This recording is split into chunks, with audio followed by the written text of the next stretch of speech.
جس زمانے کے اندر ہم یہاں پہنچے تھے 1944 اور 45 میں اور 47 تک میں رہا ہوں یہاں پر، تو ایک دن ہم نے پروگرام بنایا کہ اہم ترین لیڈروں سے ملاقات کی جائے، تو سب سے پہلے مولانا ابوالکلام آزاد کے یہاں پہنچے۔ وہ جو غبار خاتم انہوں نے لکھا ہے کہ 4 بجے صبح کو میں اٹھ جاتا ہوں، وہ واقعتاً وہ اٹھ چکے تھے، جاگ چکے تھے۔ ان کے ذوق کے مطابق ہم ایک عطر کی شیشی لے گئے، اور کیونکہ مولانا سگریٹ بہت پیتے تھے تو چاندی کا ایک کیس بھی لے گئے۔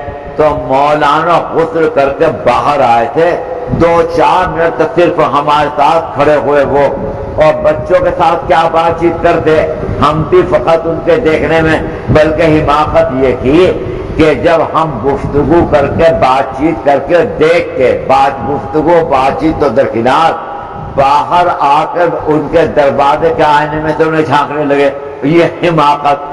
اسی وقت پر مولانا حبیب الرحمان لدھیانوی پہنچ گئے مرحوم، وہ مجھ پر بہت بگڑے کہ تمہیں اگر مولانا آزاد سے ملنا تھا تو مجھے تم بتاتے، میں تمہیں لے کے چلتا، پھر مجھے تم لڑکوں سے جدا کیا۔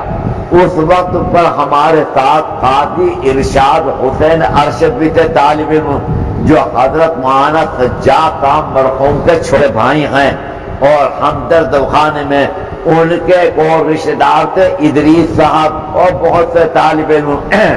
تو پھر مجھے لے گئے مولانا حبیب الرحمان، اور جا کر مولانا ابوالکلام آزاد سے پوچھا کہ انہیں پہچانتے ہو؟ تو مولانا نے کہا کہ نہیں، میں نہیں پہچانتا۔ تو مولانا حبیب الرحمان کی عجیب عادت تھی، میں انہوں نے دیکھا کہ اپنے ٹیلی فون پر بیٹھے ہوئے ہیں، اگر ٹیلی فون کوئی آ رہا ہے تو یوں کہتے تھے کہ میں بول رہا ہوں مولانا حبیب الرحمان۔ مولانا کے لفظ سے اترتے ہی نہیں تھے۔ صبح کو ان کے یہاں پر ایک مجلس ہوتی تھی قرآن مجید کی، اس میں ان کے صاحبزادے ہوتے تھے، مولوی عزیز الرحمان صاحب مرحوم، جنہوں نے جامعہ ملیہ کی ایک شاخ کھولی تھی، اور اس کے ساتھ ساتھ ان کے بڑے لڑکے مولانا خلیل الرحمان اور بھی۔ تو مولانا حبیب الرحمان کا درس قرآن ہوتا تھا، اور دسو تو مولانا خلیل ہن تیری کی رائے ہے؟ اپنے بیٹوں کہتے تھے کہ او مولانا خلیل تو اب اپنی رائے بیان کری ساتھ کے متعلق کہ تیری کیا رائے ہے؟ پھر اس کے بعد کہتے تھے او مولانا عزیز الرحمان تو دس ہن کی گل کہتا تو تھی۔ تو اپنے بیٹوں کو بھی مولانا کہا کرتے تھے۔ تو مجھے لے گئے، ان کی عادت تھی، اور مولانا ابوالکلام آزاد سے جا کر بولے کہ انہیں پہچانتے ہو؟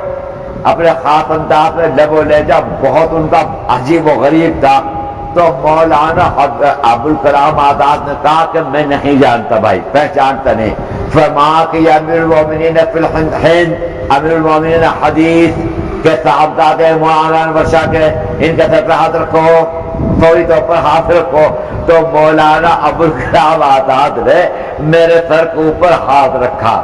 وہاں سے ہم نکل کر گاندھی جی کے یہاں پہنچے، تو گاندھی جی نے ہمارے سامنے ایک سلیٹ پیش کر دی اور کہا کہ میرا آج مون برت ہے، اگر تمہیں کچھ لکھنا ہے تو اس کے اوپر لکھ دو۔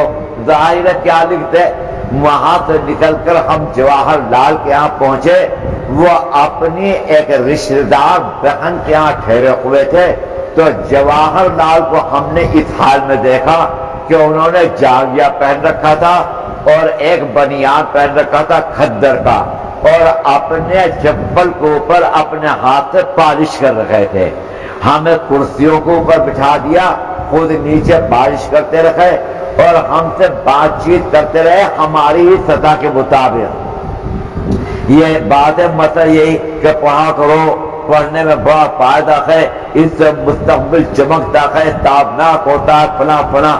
وہاں سے نکل کر ہم پٹیل کے یہاں پہنچے، تو پٹیل اندر سے باہر آ رکھے تھے، وہ واحد شخص جس نے ہمارے ساتھ مسافہ بھی گوارا نہیں کیا، سردار پٹیل نے، ولبھ بھائی پٹیل۔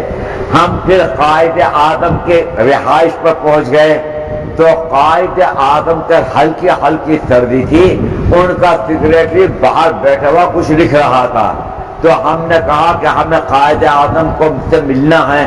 وہ کہا کہ ایسا نہیں ہے، قائد اعظم کا تو اوقات بہت مصروف ہیں، 15-20 دن پہلے یہاں پر آپ درخواست دیتے تو قائد اعظم سے ملاقات کا کوئی امکان تھا. اب آپ آ کے یہاں دھمک گئے، بن بلائے احمق لے دوڑے سہنت. بات بلا یہاں پر کوئی امکان ہے اس کا؟